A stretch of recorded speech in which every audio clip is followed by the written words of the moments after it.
Ministri i Brendshëm Pançe Toshkovski tha se deri më tani janë arrestuar 13 persona dhe do të ketë edhe arrestime të reja lidhur me tragjedinë në Koçan. Sipas tij, të dyshuar janë 23 persona, prej të cilëve 11 janë në masën e arrestit para burgim të shkurtër prej 48 orësh. Toshkovski tha se hetimi ka konstatuar se klubi i natës Puls në Koçan nuk ka pasur certifikat për përdorim të piroteknikës, e cila duhej të merrej në polici. Ai tha se për shkak të korrupsionit dhe krimit ne po humbasim jetën e fëmijëve tanë.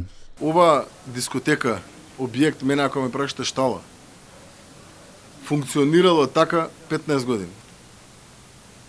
Со криминал, со корупција, со подплатување, со мито, незаконски, без никакви услови.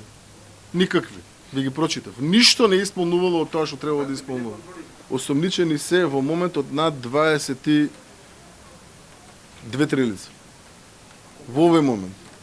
11 се во притвор, за останатите по насока најавен обвинител ќе се постапува во текот на овој ден.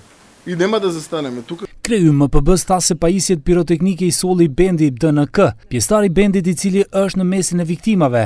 Sipas tij nuk ka pasur asnjë kusht për organizim të eventeve. Ajo ishte një shtallë e cila ka punuar si diskotek prej 15 vitesh, pa licencë përkatëse, pa dyere emergjente, pa pajisje adekuate për shuarjen e zjarrit. Ai tha se nga kjo tragjedi konstatohet se i gjithë sistemi është i korruptuar. Што и да чепнеме, каде и да копнеме, е труло. Не треба да ви ги кажувам сега сите оние акции кои што ги спроведовме во изминатиот период. Од улични криминални банди, преку највисоки функционери во делот на министри и така натаму, сите кривични постапки што ги отворив. Што и да чепнеме, е труло. Македонија нема систем. Корупција и криминал го уништија системот. Мораме радикални чекори да превземеме во насока на нормализирање на оваа држава, ако сакаме да ја.